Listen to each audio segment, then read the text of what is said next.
बच्चों इस वीडियो में हम लोग सॉल्व करेंगे एनसीईआरटी के एक्सरसाइज 12.1 का question number 6। Solve the following linear programming problem graphically. यहाँ पर एलपीपी दिया गया है, लीनियर प्रोग्रामिंग प्रॉब्लम, और उनको ग्राफिकली सॉल्व करना है। तो एलपीपी में क्या होता है, एक जेड दिया जाता है जिसको मिनिमाइज या मैक्सिमाइज करना होता है, और कुछ इन इक्वेशन दिए गए रहते हैं। उसके बाद so that the minimum of Z occur eight more than 2 points. इसमें एक एक्स्ट्रा क्वेश्चन भी है, सबसे ये सब में नहीं होता है, ये बस इसी क्वेश्चन में है। तो जितने भी इन इक्वेशन दिए गए रहते हैं उनसे हमको ग्राफ प्लॉट करनी होती है। तो इन इक्वेशन से ग्राफ प्लॉट कर पाए हम लोग, उसके लिए इनके बारे में कुछ इंफॉर्मेशन जुटाते हैं। तो पहला वाला इन इक्वेशन ले लीजिए।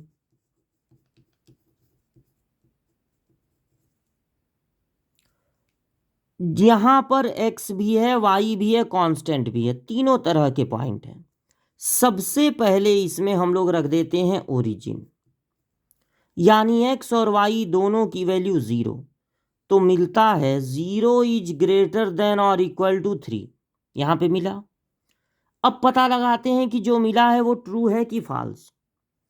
तो 0 न तो इक्वल होता है 3 के और न तो ग्रेटर होता है 3 से, यानी ये गलत बात मिली है, ये फॉल्स हो गया। अब इसका लिखते हैं इक्वेशन फॉर्म, यानी यहां इक्वल टू लगा देते हैं। तो 2x plus Y equal to 3। अब एक बार y की जगह 0 रख के x निकालते हैं, और एक बार x की जगह 0 रख के y। तो जब y की जगह 0 रखेंगे तो मिलेगा 2x इक्वल टू 3, यानी x की वैल्यू हो गई 3/2। और जब x की जगह 0 रखेंगे तो y की वैल्यू मिलेगी 3। अब दूसरा इन इक्वेशन ले लेंगे, x plus 2y greater than और इक्वल टू 6। पहले इसमें ओरिजिन रखेंगे तो ये पूरा 0 हो जाएगा। 0 इज ग्रेटर देन और इक्वल टू 6। अब ये फॉल्स है कि ट्रू है, बताइए। 0 न तो 6 के इक्वल होता है और न तो बड़ा होता है 6 से, यानी जो मिला है वो फॉल्स है। इसका अब लिखेंगे इक्वेशन फॉर्म, यानी x प्लस, यहाँ इक्वल टू लगा देंगे, x plus 2y equal to 6। एक बार y की जगह 0 रख के x निकालेंगे, एक बार x की जगह 0 रख के y। तो जब y की जगह 0 रखेंगे तो x की वैल्यू मिलेगी 6, और जब x की जगह 0 रखेंगे तो 2y इक्वल टू 6, यानी y की वैल्यू मिलेगी 3। अब इसका ग्राफ बन जाएगा।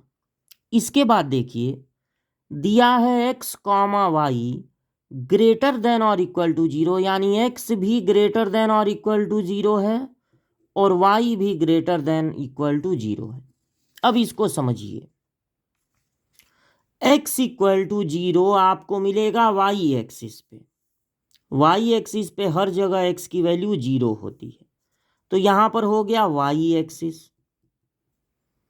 लेकिन केवल x इक्वल टू 0 नहीं है, x बड़ा भी है 0 से। अब अगर आप y एक्सिस पे हैं तो आगे जाएंगे तो x की वैल्यू 1 2 3 4 0 से बड़ी मिलेगी, पीछे जाएंगे तो x की वैल्यू 0 से छोटी मिलेगी।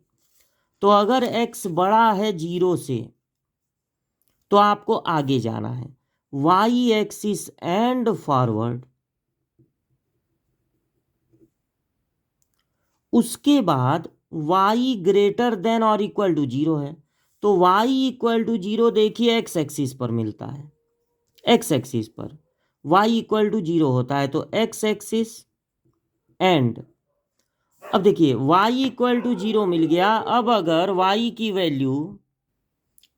वैल्यू 0 से बड़ी भी है, तो अगर आप x एक्सिस पर हैं तो जब इसके ऊपर जाएंगे, x एक्सिस पर हैं तो आपको देखना है ऊपर जाना है कि नीचे।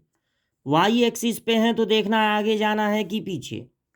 तो जब आप एक्स एक्सिस पर हैं और वाई की वैल्यू 0 से ग्रेटर भी है, तो जब आप ऊपर जाएंगे तब ग्रेटर मिलेगा, यानी हो जाएगा एक्स एक्सिस एंड अबव।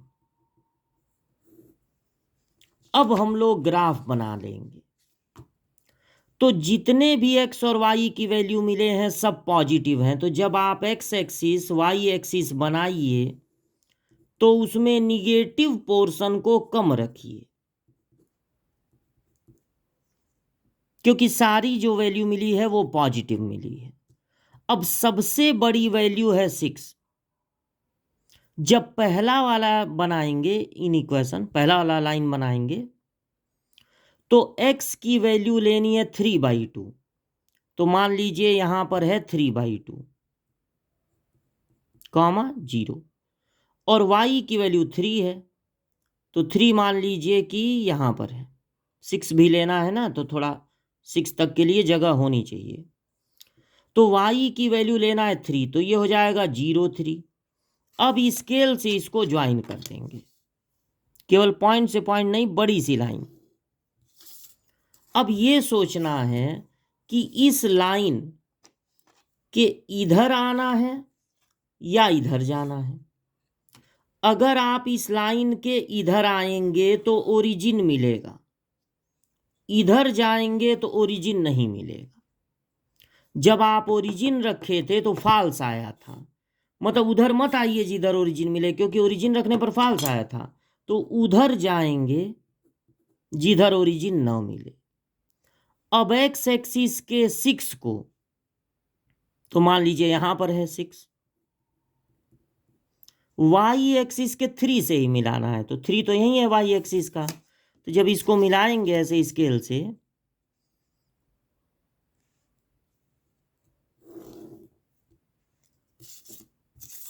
तो यहां भी ओरिजिन रखने पर फॉल्स आया था। उधर जाएंगे जिधर ओरिजिन न मिले। अब दो ठो और हैं, वाई एक्सिस और फॉरवर्ड मतलब आगे, और एक्स एक्सिस और एबव, एक्स एक्सिस और ऊपर। अब आपको इन सभी रीजन में ढूंढना है वो रीजन जो कॉमन हो, मतलब ऐसा रीजन जो इसके उधर हो, इसके भी उधर हो, इसके आगे हो, इसके ऊपर हो।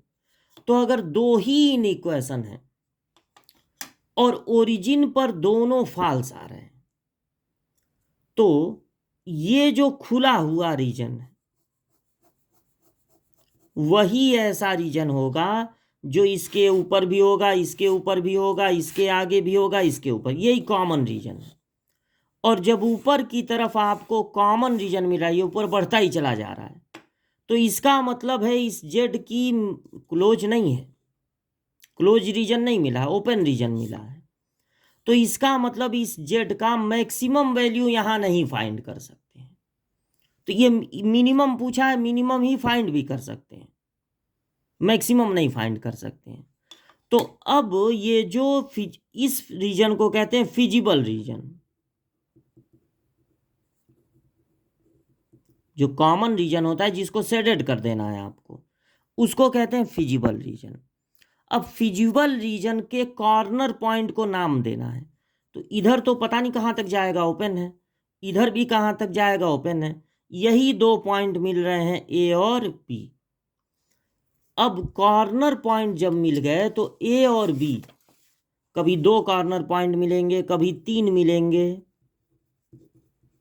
कभी 4 मिलेंगे। तो कॉर्नर पॉइंट का कोऑर्डिनेट चाहिए, फिजिबल रीजन का जो कॉर्नर पॉइंट है, ये सब नहीं कॉर्नर पॉइंट, ये सब नहीं, फिजिबल रीजन का जो कॉर्नर पॉइंट है। तो ए आपको पता है 0 3, बी आपको पता है 6 0।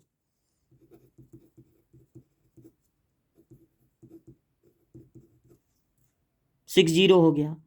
जब सारे कॉर्नर पॉइंट मिल जाएं तो आपको एक टेबल बनाना है, उसमें यहां लिखना है कॉर्नर पॉइंट और यहां लिखना है z इक्वल टू। तो z इक्वल टू क्या है, x प्लस 2y। अब केवल दो ही कॉर्नर पॉइंट मिले हैं, ए और बी। तो 1/1 इन कॉर्नर पॉइंट को जेड में रखना है। तो पहले आप x की जगह 0 और y की जगह 3 रखेंगे तो मिलेगा 6, और फिर x की जगह 6 और y की जगह 0 रखेंगे तब भी मिलेगा 6।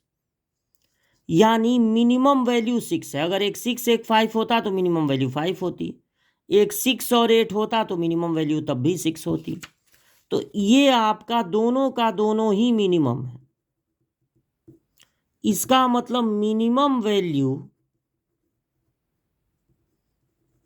ऑफ जेड होगी 6। अच्छा, ये भी कहा so that the minimum of Z occur eight more than 2 point. आपको तो पता चला दोनों पॉइंट पर ये मिनिमम होगा, लेकिन 2 ही पॉइंट नहीं और पॉइंट पर भी मिनिमम होगा। तो अब इसका रीजन समझिए। ए पर भी मिनिमम आया है, बी पर भी मिनिमम आया है, ए पर भी 6 आया है, बी पर भी 6 आया है।